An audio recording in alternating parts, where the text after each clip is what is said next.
This nutritious, satisfying, and wholesome pranic sodhi gets an extra infusion of nutrients and flavor with a healthy serving of moringa drumsticks and added vegetables. Call it a soup or kuzambu, it is nevertheless easy to prepare, warm, filling, and very much a family favorite. Hello and namaste everyone. Welcome to my channel. I am Bhairav Shakti. Thank you so much for joining to watch another video of mine. I sure do appreciate it. Please like the video if you enjoyed watching it and consider subscribing my channel for more such content. Now let's begin.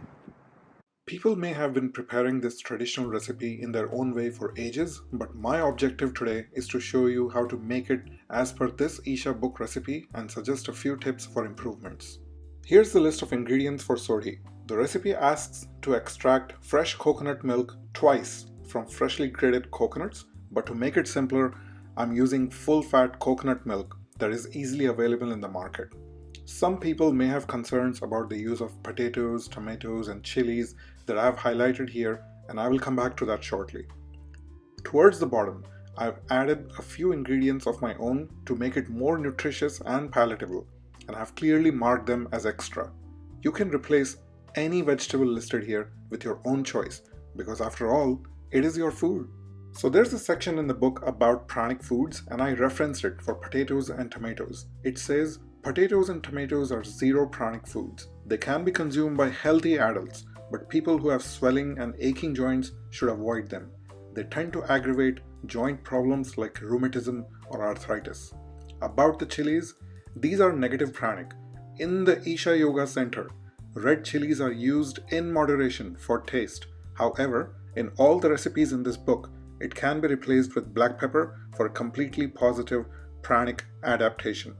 These ingredients, especially whole red chilies and chili powder, have been used extensively throughout this book in most of the savory recipes. And the fact that chilies, tomatoes, etc. are freely used in the Isha Yoga Center may surprise some people who think that just because it is an Isha book, it should only contain pure pranic ingredients in every recipe.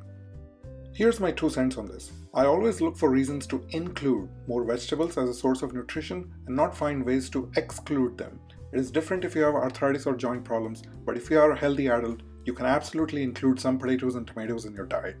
Zero pranic does not mean zero nutrition. For example, both these vegetables have ALA, alpha lipoic acid, in them, which is great for repairing damaged myelin sheaths of the nerves.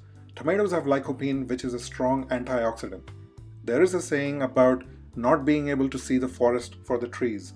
It means to not understand a larger situation or a problem because one is only focusing upon a few parts of it. In my view, the major source of toxicity in our bodies are the various soaps, shampoos, lotions, creams, and other skincare products that are full of toxic chemicals that we use every day. Our cities and water are polluted, and the fruits and vegetables are covered with deadly carcinogenic pesticides. Our lifestyles are sedentary, and the biscuits, namkeens, noodles, snacks, processed foods, and restaurant foods that we eat are made from unhealthy oils and chock full of harmful ingredients that destroy our bodies.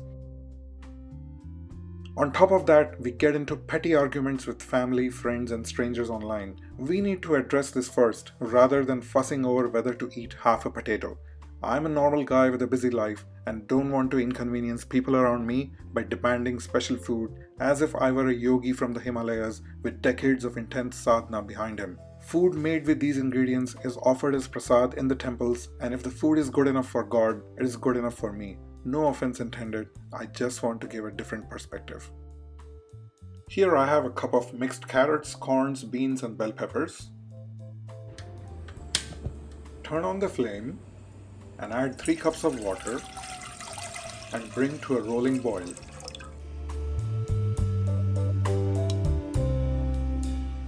The beauty of this recipe is that all the spices, salt, and ginger go in together at the same time. Now add the cut moringa sticks and the potatoes along with the salt and spices. These 2 vegetables take the longest time to cook, so we will let them boil for 15 minutes. The starch from the potato will thicken the soup and give it a nice body.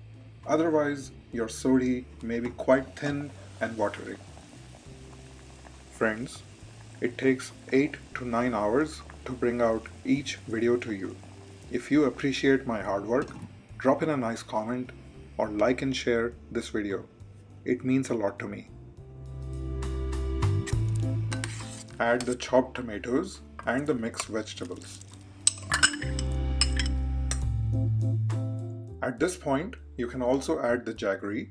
You can use any other sweetener. I prefer it a little sweet and sour, but you can skip this if you don't want it. Let everything boil together for a good 7 to 10 minutes until all the veggies are tender and have released their flavors into the broth.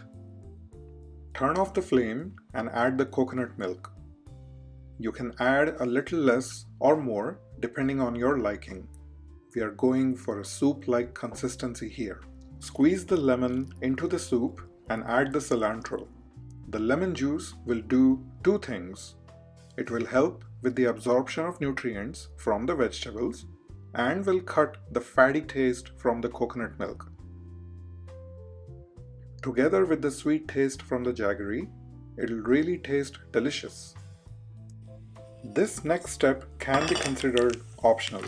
Heat some coconut oil, add the mustard seeds until they pop, then add the curry leaves.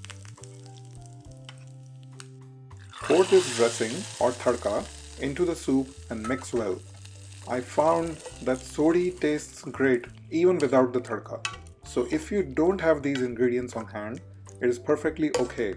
Some people may not want to add the additional coconut oil on top of what is already present in the soup. And you can appreciate the subtle taste of vegetables more if you don't add the overpowering tadka. Either way, it will come out fabulous. Note that you will not be able to chew through the fibers of moringa sticks, so it is best to eat them separately from the other vegetables. When you are done, gently take the fibrous remains out of your mouth and put it to the side of the plate. If this is too uncouth for you, then you can remove the pulp before eating. It does complicate things a bit, and we don't want to do that, do we? Now serve it into your favorite bowl and enjoy the wholesome goodness of taste and vitality. You can eat it with some rice if you like, but I prefer it just as it is. If you've made it so far, thank you for watching.